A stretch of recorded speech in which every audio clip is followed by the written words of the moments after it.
네, 반갑습니다. 오늘은 11월 첫째 주일 날입니다. 점점 날씨가 추워지지만 주님의 따뜻한 사랑을 통해서 우리가 힘을 내고 하나님과 연결되어지는 그런 복이 있도록 오늘 예배도 주의 은혜 가운데 있어지기를 원합니다. 우리 다 같이 일어나셔서 묵상으로 기도하시겠습니다.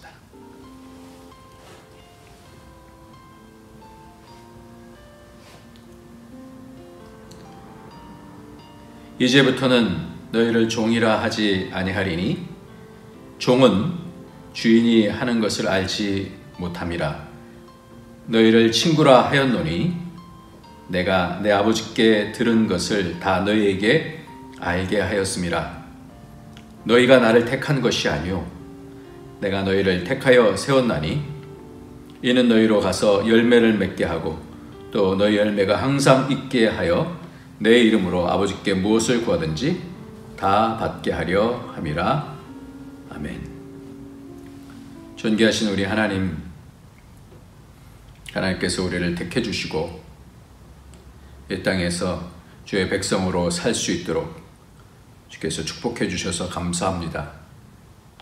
오늘도 그 영광의 부르심 가운데 하나님 마땅히 하나님께 믿음으로 나가며 감사로 나가며 하나님께 영광을 돌리며 마땅히 주의 백성으로 주의 아들들로 살아갈 수 있도록 주님 성령으로 인도하여 주옵소서.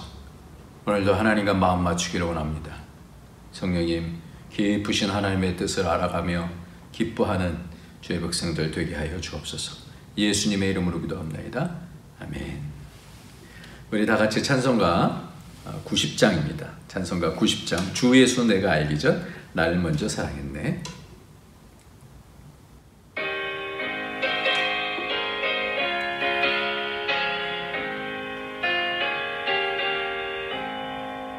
주 예수 내가 알기 전 날 먼저 사랑했네. 그 크신 사랑 나타나 내 영혼 거듭났네. 주 내 맘에 늘 계시고 나 주의 안에 있어 저 포도 비유 같으니 참 좋은 나의 친구. 내 친구 되신 예수님 날 구원하시려고 그 귀한 몸을 버리사 내 죄를 대속했네. 나 주님을 늘 믿으며 그 손을 의지하고 내 몸과 마음을 바쳐서 끝까지 충성하리. 내 진실하신 친구여 큰 은혜 내려주사 날 항상 보호하시고 내 방패 되옵소서. 그 풍성한 참 사랑을 네 능히 끊을 소냐. 날 구원하신 예수를 참 좋은 나의 친구. 아멘, 아멘. 네, 그렇습니다. 우리 주님은 참 좋으신 친구가 되어 주십니다. 이 시간에 그 나를 위해서 생명 아끼지 아니하시는 참 사랑하신 나를 구원해 주신 우리 주님 생명 바쳐 주셨는데 우리가 여전히 이 땅에서 주님의 마음을 아프게 하고 믿음을 행치 아니하고 세상으로 달려가는 것들을 오늘 멈추고 다시 주님께로 돌이키는 복된 시간입니다. 주님의 권세는 능력이 있습니다. 그래서 우리의 마음과 심령이 새롭게 되어집니다. 이거는 믿는 사람들만 경험하는 큰 축복입니다. 그래서 절망하거나 좌절하지 않습니다. 주님 앞으로 나와서 회개하면 주님의 마음을 우리가 알면 우리가 또 주님의 마음의 양심이 회복되어지면 그러면 다시 주님께로 향해 나갈 수 있습니다. 이 시간에 우리가 진심으로 우리의 죄를 회개하고 주님 앞으로 나가면 됩니다. 우리 다 같이 회개하도록 하겠습니다.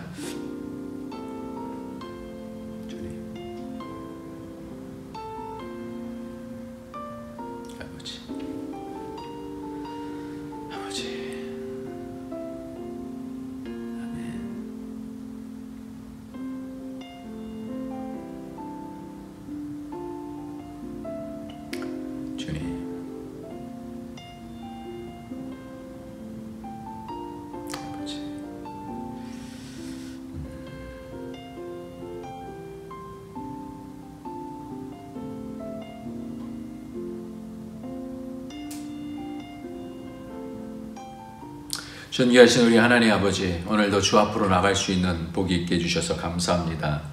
하나님의 사랑은 영원하고 그 아들을 통해서 확증해 주시고 성령을 통해서 보증해 주셔서 감사합니다. 하나님, 오늘도 그 사랑을 믿으며 주 앞으로 나아가오니 악한 세상과 또 악한 자의 꾀임에 빠졌던 미혹됐던 것들을 용서하여 주시고 점점 하나님의 마음 믿음을 통해 이기게 하시고 하나님 바라보며 그 사랑 가운데 거할 수 있도록 주님 축복해 주시기로 원합니다. 하나님밖에 없음을 다시 고백하며 하나님 예수 그리스도의 피의 권세를 통하여서 우리 마음에 더럽혀졌던 것들이 정결케 되어져 세마포와 옷이 예수 그리스도 어린 양의 피로 씻김을 받는 복된 시간이 될 수 있도록 이 시간 우리의 심령을 정결케 하여 주옵소서. 주님의 권세를 통하여 다시 하나님의 아들들로 하나님 서기를 원하오니 오늘도 하나님 앞에 나가는 담대히 보좌 앞으로 나갈 수 있는 그런 복이 있도록 이 시간 우리의 죄를 용서하여 주옵시고 우리를 회복시켜 주시고 점점 하나님 더 깊이 만나는 복이 있도록 축복하여 주옵소서. 예수님의 이름으로 기도합니다. 아멘. 이 시간에는 우리 하나님 말씀 보겠습니다. 하나님 말씀은 누가복음 4장 누가복음 4장 42절부터 44절까지 말씀입니다. 누가복음 4장 42절부터 44절까지 말씀입니다. 우리 같이 한 목소리로 읽도록 하겠습니다. 시작. 날이 밝음에 예수께서 나오사 한적한 곳에 가시니 무리가 찾다가 만나서 자기들에게 떠나시지 못하게 만류하려 하매 예수께서 이르시되 내가 다른 동네들에서도 하나님의 나라 복음을 전하여야 하리니 나는 이 일을 위해 보내심을 받았노라 하시고 갈릴리 여러 회당에서 전도하시더라. 아멘.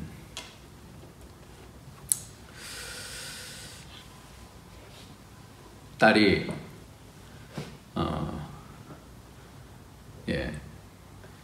자주 묻는 질문이 있습니다. 그 나이 때는 굉장히 어떤 그 친구 관계나 이런 것이 가장 중요한 것 같아요. 그러면서 딸이 저한테 묻기를 아빠는 인싸야 아싸야? 이렇게 물어봐요. 그래서 뭐 대충 짐작으로는 인싸라는 것은 인사이더에 있는 사람인지 모든 사람들의 중심에 있는 사람인지 아싸는 아웃사이드에 있는 사람인지 뭐 대충 그런 의미로 파악이 되어져요. 그게 이제 중요하니까, 이제 본인이 중요하니까, 아빠는 어떤 사람이야. 그러면서 어떨 때는 그런 얘기를 해요. 이렇게 위챗에 있는 여러 사람들, 친구들 이렇게 보면서, 또 주소록을 이렇게 보면서, 오, 아빠도 친구가 많네. 아빠 친구 없는 줄 알았더니, 막 이렇게 하면서 저를 놀려요. 예. 여러분도 어떻습니까? 세상에 살면서 친구가 상당히 소중하죠. 그런 마음을 나눌 수 있는 그런 친구들이 있게 되어지면 힘이 나고 또 살맛도 나고 그렇지 않습니까? 오늘 본문 말씀에 있는 4장은 예수님의 사역의 시작부터 시작해서 예수님의 사역의 원리가 어떻게 되는지에 대한 부분들을 계속해서 말씀하시는 내용이다라고 그렇게 이해가 됩니다. 그래서 시험을 받으러 가셔서 사역을 하실 때 시험을 받으시면서 마귀와 악한 영, 악한 자와 싸워서 이기게 되어주시고 그런 다음에 그 이기심을 통하여서 귀신들을 쫓아내시고 열병을 꾸짖게 되어주시고 그러시고 오늘 말씀이 있는 거예요. 그래서 오늘 4장 맨 마지막에 있는 아주 짧은 그런 3절의 말씀입니다. 오늘 말씀 가운데서 중요한 말씀이 있어요. 그 말씀은 뭐냐면 많은 사람들이 예수님의 능력들이 나가고 하니까, 그러니까 많은 사람들이 예수님을 찾아왔고, 그런데 예수님께서 새벽에 동을 트니까 어딘가 사라지신 거예요. 그래서 여기서 오늘 말씀해 보니까 한적한 곳을 가셨다라고 하는 그런 말씀이 나와요. 지금 굉장히 중요한 원리를 말씀하고 있는데 왜 이런 말씀을 쓰셨을까? 왜 한적한 곳에 가셨다라는 말씀을 왜 말씀하시고 이곳에 언급하시는가? 쉽게 말씀을 드리면 밤이 지났어요. 그러니까 여러 가지 현장들이 그 가운데서 열병을 고치시고 또 귀신들이 떠나가게 되어지고 그런 온갖 병자들이 나음을 입은 그런 상황 속에서 사람들이 이제 히어로를 만난 거죠.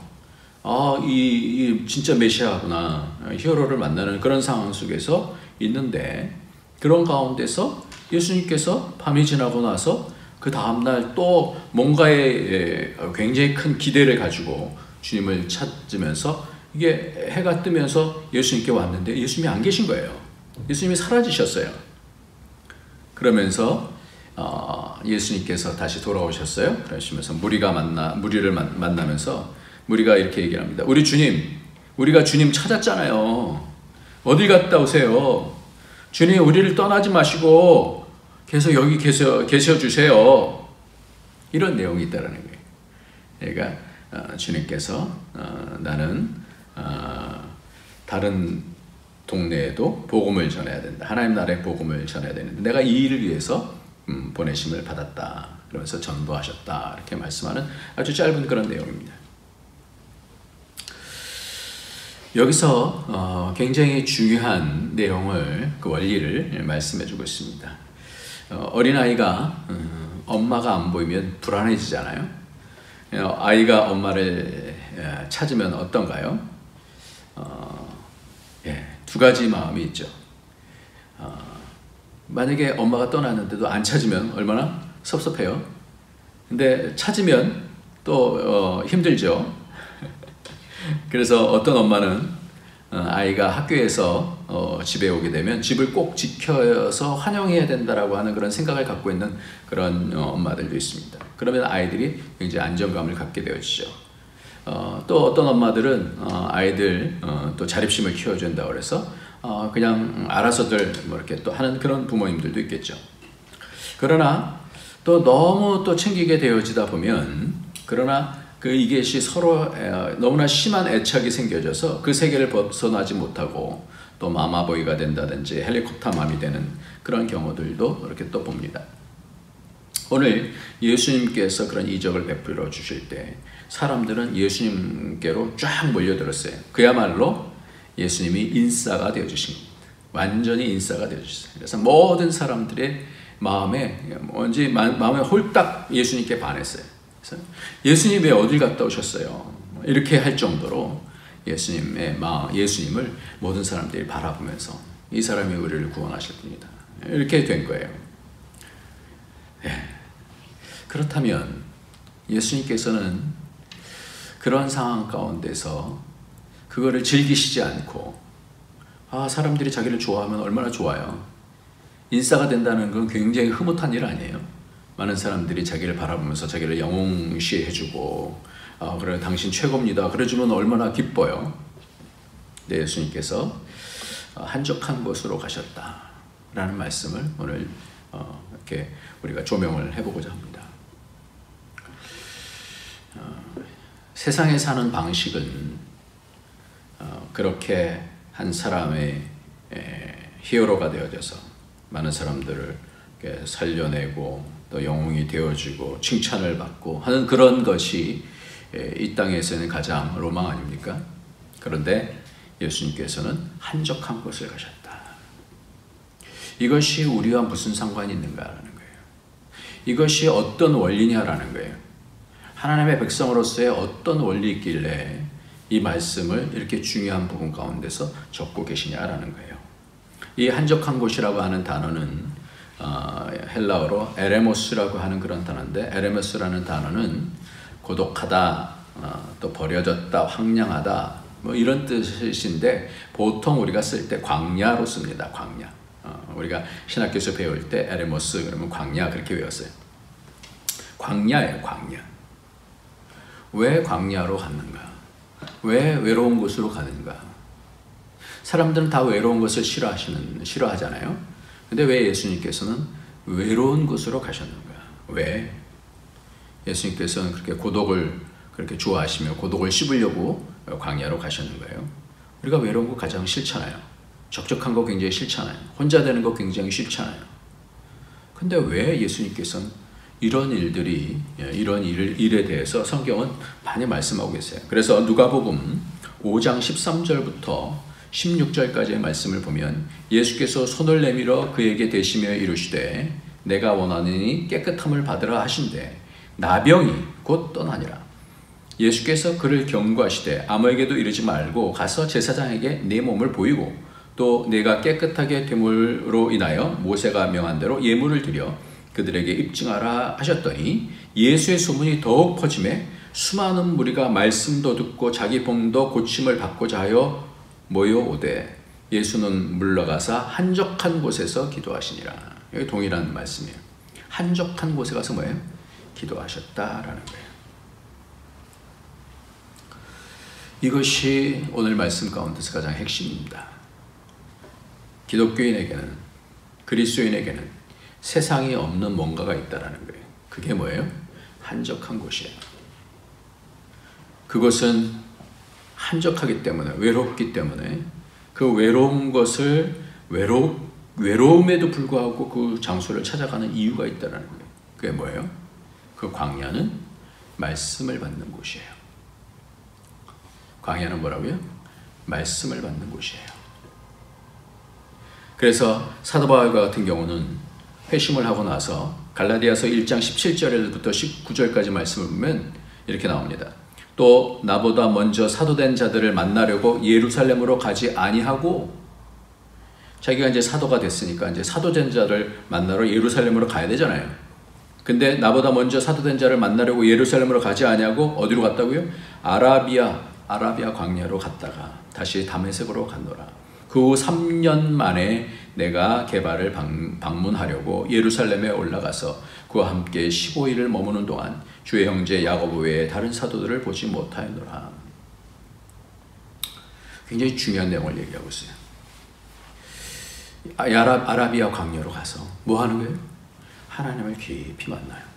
그래서 3년 동안, 3년 후에 만났다라고 하는 것은 3년 동안 아라비아 광야에 있다라는 그런 말씀인데, 그래서 신학교를 3년 동안 그렇게 합니다. 이 광야죠. 하나님과 돕게하는 그런 시간이 필요한 거예요. 그러니까 우리의 모든 믿음의 사람들은 어떠한 여러 가지 세상살이의 가운데서 하나님과의 따로 조용한 시간이 필요한 거예요. 한적한 곳으로 가서 조용히 사람과는 같이 하지 아니하는 하나님과만 돕게할 수 있는 그런 비밀 장소가 필요한 거죠. 그것을 골방이라고도 하고, 그래서 한적한 곳이라고도 합니다. 그래서 그 성경의 모든 그 선진들은 다 이런 시간들이 있었어요. 그래서 모세 같은 경우는 하나님과 가까이 간 사람이잖아요. 그래서 그 형 아론과 누이 미리암이 우리도 선지자라고 하면서 싸울 때 하나님께서 변호하셨잖아요. 모세와 나는 대면하였다라고 하나님이 그렇게 변호를 해주시지 않습니까? 그러니까 가장 중요한 것은 뭐냐면 세상에서 외톨이가 되라 이런 말씀이 아니고요.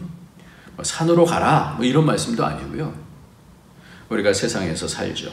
그러나 가장 우리가 확보해야 되는 시간이 뭐냐면 한적한 곳에 확보해야 되는, 하나님과 기도해야 되는 그 시간이 없으면 삶이 뭉개지게 되죠. 그러니까 내면의 질서가 서지 아니하면 삶 자체가 무너지게 되는 거예요.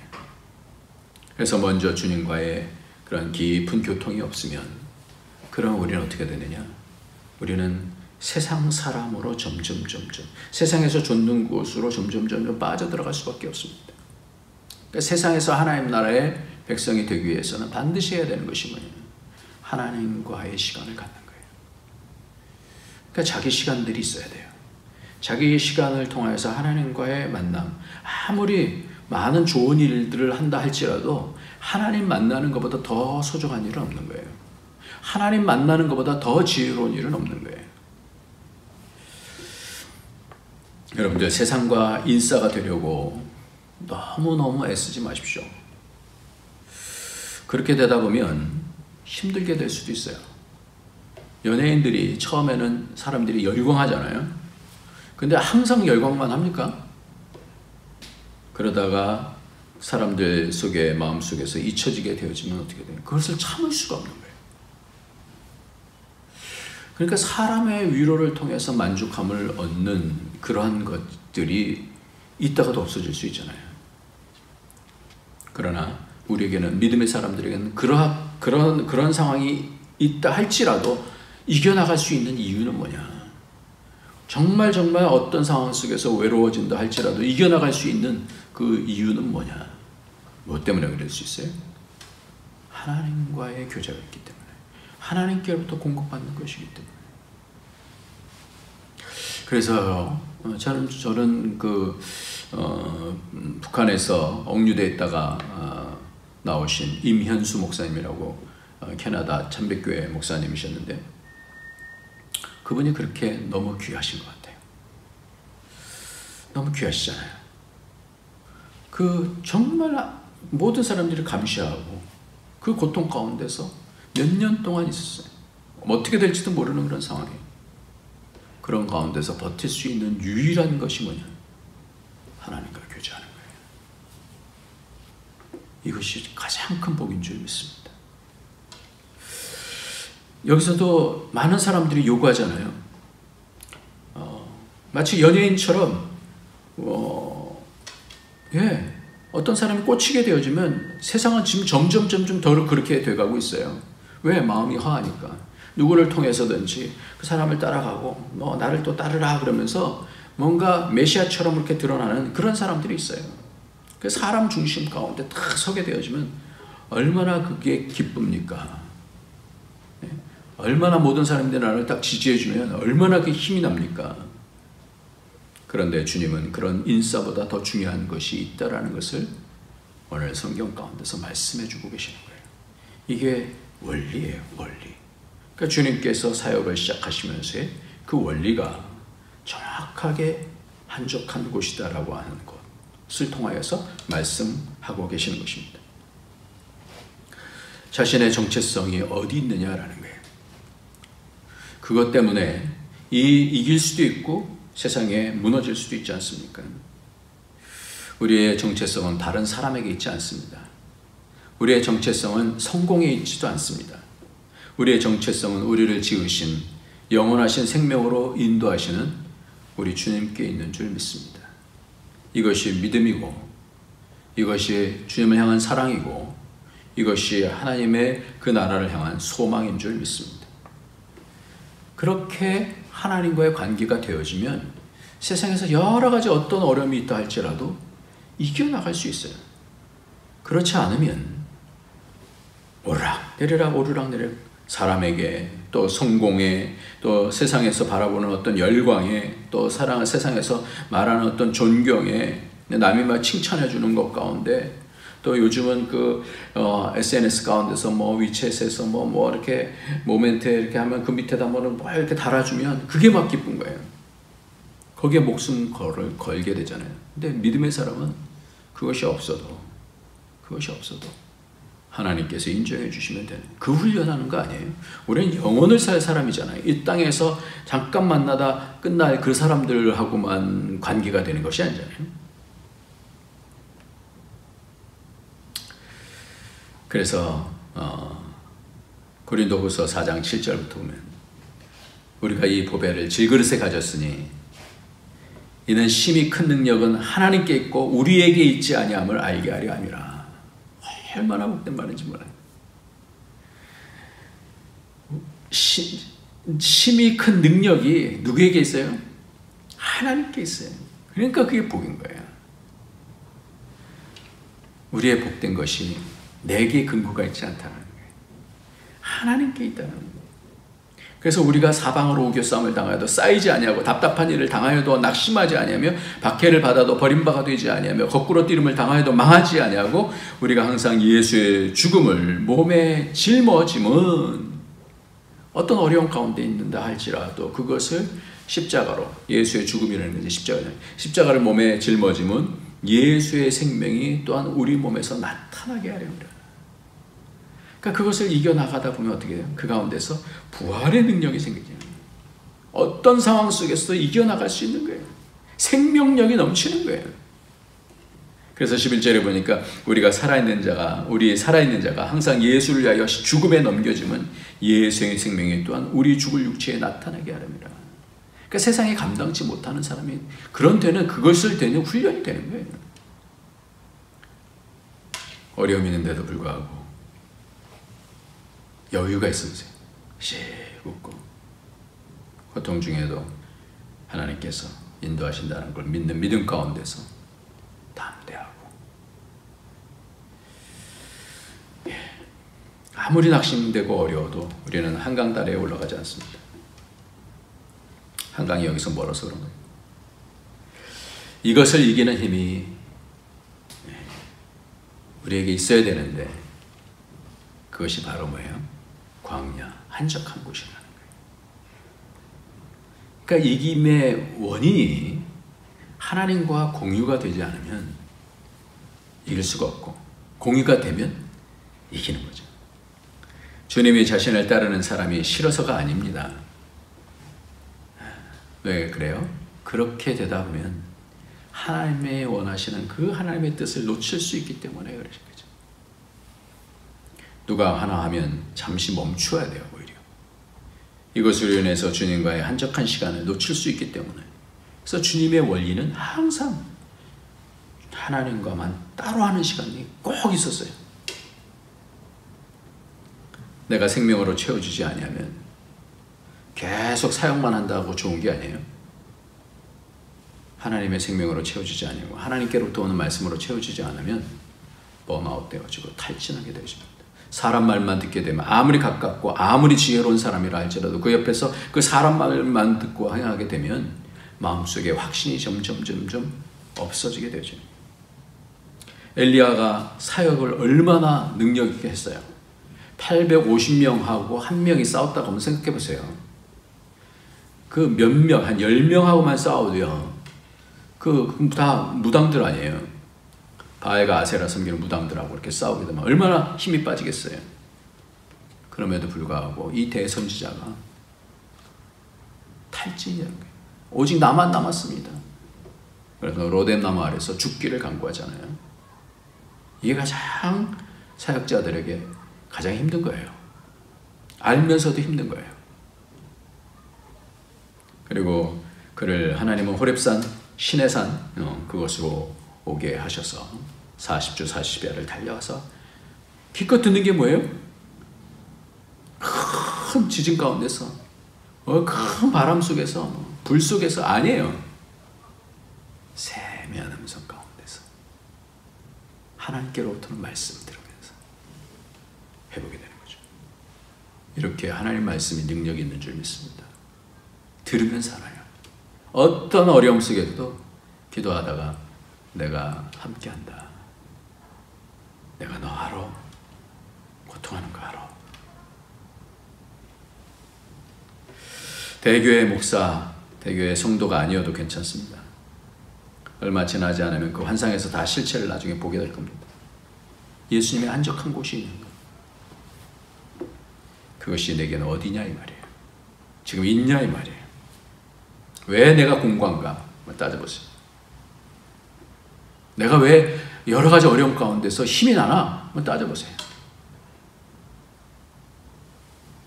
분명히 인풋이 있어야 아웃풋이 나옵니다. 세상은 인싸가 안 되면 재미가 없습니다. 그래서 거기에 목숨을 걸게 됩니다.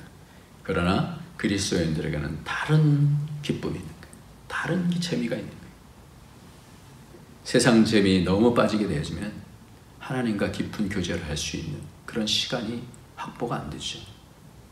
그래서 그게 복인 것 같은데 복이 아니에요. 너무 바쁜 것, 그거 복이 아니에요. 그리스도인들은 때론 고독할 줄 알아야 돼요. 그건 산으로 가라는 말이 아닙니다. 하나님과의 깊은 교제의 시간을 확보해야 된다는 말씀입니다. 밥을 안 먹으면 우리가 배고프잖아요. 그렇듯이 구원받은 사람은 하나님과 교제하지 않으면 영적인 갈증 가운데서 견딜 수가 없을 수밖에 없어요. 정말로 하나님의 말씀이 없으면 세상의 지혜는 빤하잖아요. 점점 살다 보면 그게 너무나 확실한 거예요. 세상은 진리가 없어요. 근데 오직 하나님의 말씀은 너무너무 진리예요.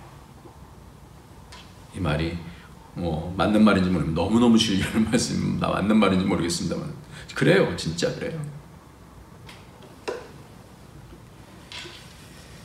시간이 지날수록 세상과 아싸가 되어주고 하나님과 인싸가 되어지기를 소망합니다. 친구가 많은 것이 어렸을 때는 너무나 중요한 것 같아요. 근데 중요한 것은 진짜 위로를 줄 사람이 그 사람이 진짜 위로가 되냐라는 거예요.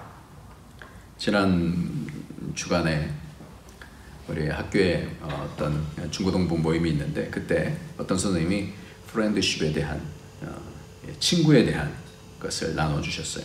그래서 친구가 누구라고 생각하느냐 애들한테 다 나와서 이렇게 물어보고 인터뷰도 하고 이제 그러시는데 다들 잘 얘기를 하더라고요. 관계이고 생각을 나누고 재미를 나누고 어려움을 함께하고 참 중요한 것 같습니다. 그러나 맨 마지막에 모든 친구, 성경에 나오는 모든 친구들이 많이 있는데 그 가운데서 가장 중요한 친구는 예수 그리스도와 나. 참 복된 그런 말씀입니다. 친구도 관계의 거리가 있잖아요. 진정한 친구가 있고 근데 완전히 진정한 친구가 될 수는 없어요. 사람은 다 한계가 있어요. 친구들과도 싸우기도 하잖아요. 그러다 화해도 하고 마찬가지로 하나님과 마음이 어긋나기도 하면서 어렸을 때는 자기 중심적일 때는 그러나 화해를 하면 더 친해지기도 하죠.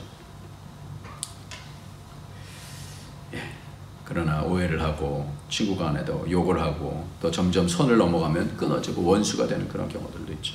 친구였는지 아닌지 모르죠.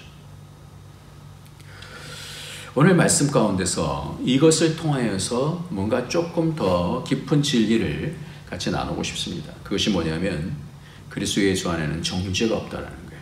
계속해서 주님께서 요즘 말씀 주시는 것이 이제 그 부분이거든요. 우리가 죄를 지으면 정죄예요. 우리 그리스도에는 죄가 없나요? 그리스도에는 모든 게 다 씻겨져서 없나요? 아니죠. 우리가 죄를 지니까 회개를 하는 거 아니에요. 그러니까 이것을 잘못 이해하게 되면 우리는 예수 그리스도를 믿었으면 죄 없으면 죄를 지어도 죄가 아니야. 이건 구원파가 되는 거죠. 성경은 정죄가 있어요. 분명하게 우리의 죄를 심판하십니다.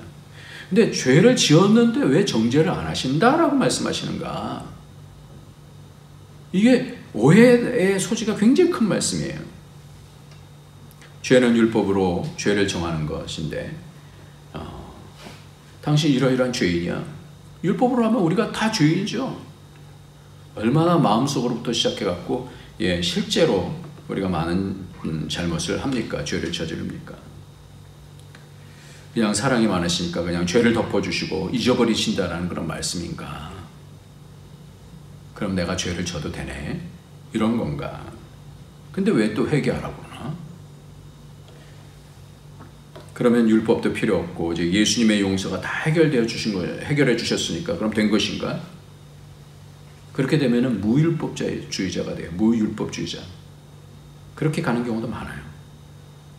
근데 성경은 율법이 뭐라고 그래요? 선하다 그랬어요.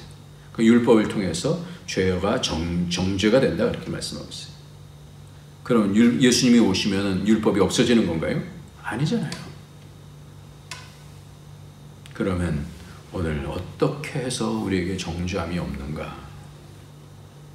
이 말씀이 뭘까? 인싸가 되는 것은 뭐라 그랬죠? 진정한 친구가 되는 것이라고 그랬죠. 그럼 친구들끼리도 잘못할 수가 있잖아요. 그런데 그 친구가 모든 잘못에 대해서 다 용서할 권한이 있으면, 받아주면, 그러면 그 죄는 어떻게 된 거예요? 용서가 되는 것이죠. 따지지 않는 거예요. 그런 권세가 있어요. 다 받아들여줘요. 그러면 어떻게 되는 거예요? 정죄하지 않잖아요. 바로 이 부분이에요. 그래서 출애굽기 33장 10절부터 9절부터 보면 모세가 회막에 들어갈 때 구름 기둥이 내려 회막문에서 서며 여호와께서 모세가 말씀하시니 모든 백성이 회막문에 구름 기둥이 서 있는 것을 보고 다 일어나 각기 장막문에서 예배하며 사람이 자기의 친구와 얘기함 같이 여호와께서는 모세와 대면하여 말씀하시며 모세는 진으로 돌아오나 눈의 아들 젊은 수종자 여호수아는 회막을 떠나지 아니하니라. 아까 제가 읽었던 요한복음 15장 15절에 보면 이제부터 너희를 종이라고 하지 아니하리니 종은 주인이 하는 것을 알지 못함이라 너희는 친구라 하였노니 내가 내 아버지께 들은 것을 다 너희에게 알게 하였음이라. 너희가 나를 택한 것이 아니라 내가 너희를 택하여 세우나니 이는 너희로 가서 열매를 맺고 맺게 하고 또 너희 열매가 항상 있게 하여 내 이름으로 아버지께 무엇을 구하든지 다 받게 하려 함이라. 이게 뭐예요? 친구라 하였다 그러면서 친구라 그렇게 얘기를 말씀하시잖아요. 이제는 친구다 그러면서 하시는 말씀이 뭐예요? 친구인데 어떤 친구냐라는 거예요. 아버지께 들은 것을 너희에게 다 알게 했을 뿐만 아니라 너희가 나를 택한 것이 아니라 내가 너희를 택했다. 이 말씀이 굉장히 중요한 거예요. 주님이 택하셨다는 거예요. 우리가 택한 것이 아니라는 말씀의 뜻이 뭐냐면 주님이 택하신 거다. 주님께서 사랑하기로 작정하셨다라는 거예요. 그런 친구라는 거예요. 그런 권세가 있는 친구라는 거예요. 어떠한 범죄를 하든 어떤 죄 가운데 있어도 주님 앞에 오게 되면 다 용서해 주시기로 주님께서 작정하시고 택하시고 친구로 삼으셨다는 거예요. 그러니까 어디 안에 정죄함이 없어요? 예수 그리스도 안으로 오는 사람들에게는 정죄함이 없어요. 권세가 있기 때문에 예수님께서 그 죄를 사해 주시는 권세가 있기 때문에 예수님이 친구가 되어지면 그 친구 앞에서는 어떻게 돼요? 다 용서가 되는 거예요. 달라요. 예수 믿으니까 내가 죄가 없어 이게 아니에요. 예수 그리스도 앞에 왔을 때 그 친구 관계 가운데서 그 권세 가운데 그래서 내가 택한 것이다. 내가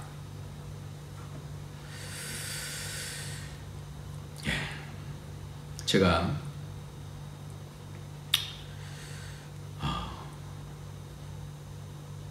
그러니까 주님께서 택하셨다라는 것은 주님의 의지와 영원한 권세로 우리를 붙드시겠다는 거예요.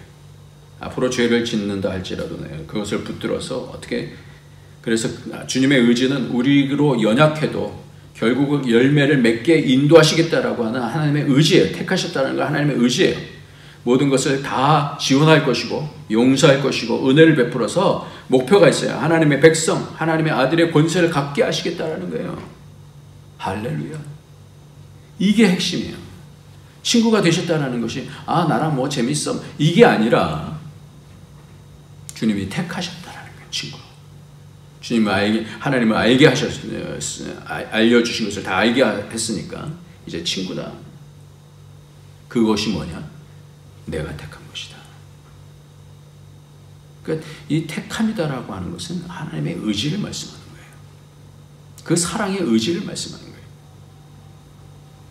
그러니까 이 사람은 택했으니까 이제 구원받아 이런 측면이 아니라 주님의 사랑의 방향성. 제가 좋아하는 곡 중에 하나가 여러분들 이제 유튜브 연결해 드릴 테니까 뭐 그걸 꼭 들으세요. 내가 너를 사랑함이라고 하는 김수진 씨라고 하는 그런 분인데 제가 이 곡을 들을 때마다 얼마나 펑펑펑펑 눈물을 흘리는지 몰라요.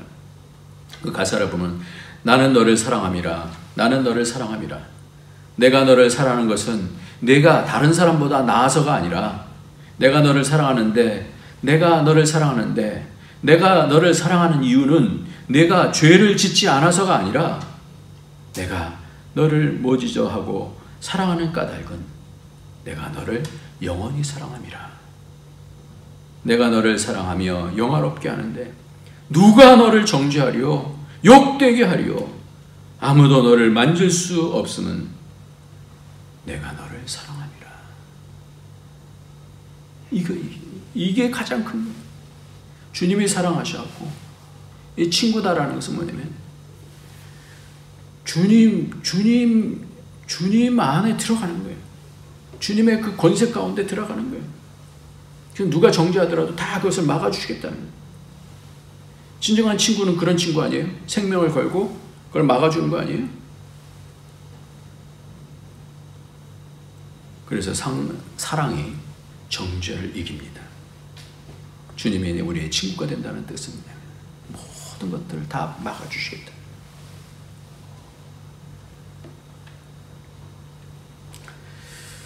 그런 관계가 되고 싶지 않습니까?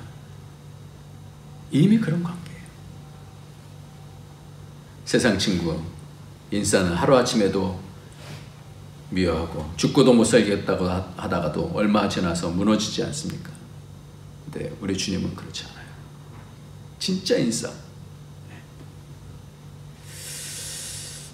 근데 그 인싸가 먼저 하나님께로부터 받은 것이 있어. 그것을 나눠주시는 그 권세 가운데서 우리를 사랑하시는. 우리도 마찬가지예요. 하나님과의 그 관계 가운데 하나님의 깊은 것을 모세처럼 하나님과 대면할 때 그때 능력이 나가지 않습니까? 그러니까 주님의 한적한 곳은 너무나 중요한 사역의 원리예요. 말씀을 마치겠습니다. 그렇게 될 때에 하나님 나라가 전도가 되어지는 거예요. 복음은요, 그때 나오는 거예요. 복음의 능력은 그때 나오는 거예요. 누가 가장 주님을 잘 소개하겠습니까? 누구를 잘 연결하게, 주님 하나님과 연결하겠습니까? 잘 아는 사람, 잘 알 때 연결할 거 아니에요. 주님의 사랑을 잘 알 때. 그래서 주님은 여러 무리가 찾는데도 불구하고 떠나시지 못하게 만류함에도 불구하고 내가 다른 동네에서도 하나님 나라 복음을 전해야 하리니 나는 이 일을 위하여 보내심을 받았다. 오늘 그 말씀이 로마서 8장에 있는 8장 1절부터 보면 그러므로 이제 그리스도 예수 안에 있는 자에게는 결코 정죄함이 없나니 이는 그리스도 예수 안에는 생명의 성령의 법이 죄와 사망의 법에서 너를 해방하였음이라. 정죄함이 없다. 그리스도 예수 안에 있는 자에게는 그 예수 안으로 들어오게 됩니다. 예수님께서 어떻게 막아주시는 거예요. 그러니까 정죄가 없는 거죠. 그냥 정죄 없는 게 아니라 예수 안으로 들어왔습니다. 그래서 사도 바울 같은 경우는 내가 모든 것을 배설물로 여기면 그리스도 안에서 발견되려 합니다 그랬어요. 그러니까 우리가 그리스도 안에 있느냐. 그 친구가 탁 나가서 싸워주시겠다는 거예요. 누가 정죄하잖아요. 그럼 주님께서 대신 나가서 싸워주시겠다는 거예요.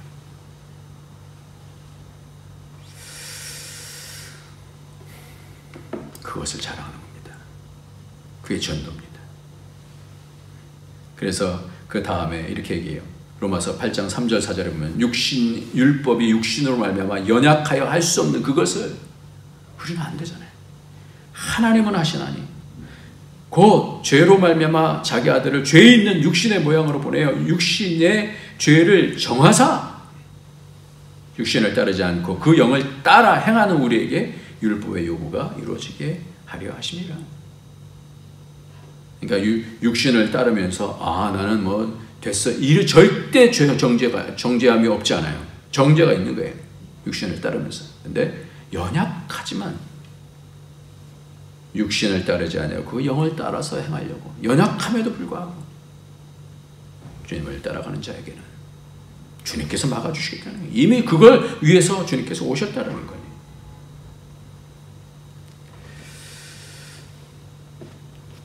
최근 여러 내용 가운데 이런 글들이 많이 올라와요. 온라인에서 이렇게 화제가 됐는데 결혼식에서 축의금 3만 원을 내고 간 친구의 일화가 있는데, 글쓴이가 소설가였대요. 결혼식 때 3만 원을 내고 식비가 더 나온다며 밥을 먹지 않고 가려는 친구가 있었다. 유일하게 고향에서 올라온 몇 안 되는 친구였는데, 난 억지로 녀석을 잡아 절대 가면 안 된다고 식이 끝날 때까지 기다리라고 했다. 친구는 야속하게도 짧은 편지만을 놓고 식이 끝나기도 전에 내려가 버렸다라고 말했다. 친구가 남긴 편지에는 야간일 들어가야 해서 먼저 간다. 미안하다. 진심으로 축하해. 넉넉하지 못해 작게 내서 미안하다. 그래도 마음만은 아끼지 않고 축하한다 라고 적혀 있었다고 한다. 글쓴이는 가난해 본 사람은 안다. 못해도 왕복차비를 합쳐 10만 원을 썼을 텐데 친구에게 그 돈은 많은 부담이 되었을 것이다. 미안해하며 밥도 먹지 않고 떠나는, 돈만 붙이거나 문자 한 통만 보내도 충분했을 축하를 친구라고 얼굴을 보이려고 서울까지 온 녀석이 일 때문에 악수 한 번 더 짠한 눈빛으로 축하를 대신하고 급하게 버스에 오르는 모습을 상상하니 절로 눈물이 났다고 했다. 그리고 얼마 뒤 글쓴이는 택배 하나를 받았다고 한다. 그 친구가 보낸 선물이었는데 따뜻해 보이는 아기 옷과 편지가 들어있었다고 한다. 편지에는 요즘 애들은 메이커 입힌다는데 미안하다. 그래도 장날에 나와서 돌아다니는데 아기 옷이 눈에 보였다. 안 살 수가 없더라. 밖에 입히고 돌아다니기 좀 그러면 집에서만 입혀 라고 적혀 있었다. 친구의 인생에서 진정한 친구가 한 명이라도 있다면 성공한 것이다. 생명이 끝날 때까지 함께 할 수 있는 친구야말로 가장 진정한 친구다. 주님은요, 우리가 태어나서 죽을 때까지, 그리고 죽은 이후에도 항상 함께 하시며 우리를 돌봐주시며 인도하시는 그런 우리 참된 친구이십니다. 스티븐 브라운 책에 나오는 제2차 세계대전에 참전했던 두 친구의 이야기가 있는데, 그들은 어려서부터 함께 자랐고 군에 함께 입대했어. 그런데 전투 중에 한 친구가 총탄에 맞아 죽어가고 있었어요. 친구는 선임마사에게 접전지대로 가게 해달라고, 그 친구가 있는 접전지대로 가게 해달라고 요구했지만 거절당했어요. 이봐, 너희 둘이 가깝다는 것을 알지만 너희 둘 다를 잃을 수는 없어. 내 친구는 죽을 거야. 그렇다고 너까지 죽을 필요는 없잖아. 그러나 그는 고집을 굽히지 않았다. 결국 선임마사는 그에게 친구를 구출하도록 허락했다. 1시간 후에 그는 친구의 시신을 끌고 쩔룩거리며 들어왔다. 그 역시 부상을 당했는데 총상을 입은 그 친구는 죽어 있었다. 선임마사는 말했다. 내가 가면 안 된다라고 말했잖아. 그는 이미 죽었고 그럴 가치가 없었어. 그때 이렇게 얘기했어. 아닙니다. 그럴 가치가 있었습니다. 제가 친구에게 갔을 때 친구는 아직 살아 있었습니다. 제가 친구 옆에 무릎을 꿇자 친구가 저에게 말했습니다. 난 내가 올 줄 알고 있었어. 저는 친구에게 갈 만한 가치가 충분히 있었습니다. 주님은 진정한 우리의 친구가 되어주셔서 모든 죄와 사망의 죄값을 다 담당해 주셔서 우리 대신 죽어주셨습니다. 나 대신 죽어주셨습니다. 그리고 우리를 주님 수준으로 지금 이끄십니다. 정죄도 하지 아니하시고 성령을 보내셔서 위로하십니다. 성령께서는 보증해 주셨습니다. 지금 힘들지만 잘하고 있어. 내가 너를 돕는다. 너도 나처럼 하나님과 시간을 가져라. 하나님 우리 아버지시다. 그렇게 말씀하시면서 하늘에 계신 우리 아버지여, 이름이 거룩히 여김을 받으시오며 나라의 마옵시며 뜻이 하늘에서 이룬 것 같이 땅에서도 이루어지이다. 이렇게 말씀해 주시는 분이 우리 주님이세요. 주님의 사랑과 권세 가운데 승리하는 저와 여러분이 되시길 예수님의 이름으로 축원합니다. 기도하겠습니다. 주님처럼 한적한 곳을 찾아서 하나님과 충분한 교제를 할 수 있는 그런 지혜로운 삶이 되도록 주님 축복하여 주옵소서. 세상 여러 가지로 어려워도 세상에 인싸가 되는 것보다 더 중요한 것이 주님과 진정한 친구가 되는 것인 줄 아오니 주님께서 택해 주셔서 감사합니다. 주님께서 택해 주셔서 모든 것 감당할 수 있게 해주시니 감사합니다. 그 권세 가운데서 나를 안아주시고 사랑해 주시고 죽음 가운데서 생명으로 안아주시니 감사합니다. 주님 끝까지 주님 앞으로 들어갈 수 있는 그런 복이 있도록 축복하여 주옵소서. 예수님의 이름으로 기도합니다. 아멘. 우리 다 같이 찬송 부르시겠습니다. 찬송가 394장입니다.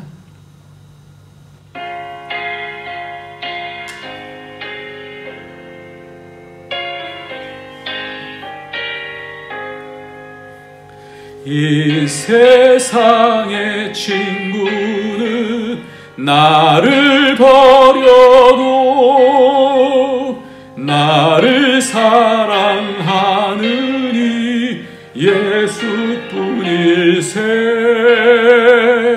예수 내 친구 날 버리잡네. 온 천지는 변해도 날 버리지 않네. 검은 구름 덮이고 광풍이 일어도 예수 나의 힘 되니 겁낼 것 없네. 예수 내 친구 날 버리잡네. 온 천지는 변해도 날 버리지 않네. 괴로운 일 당해도 낙심 말아라.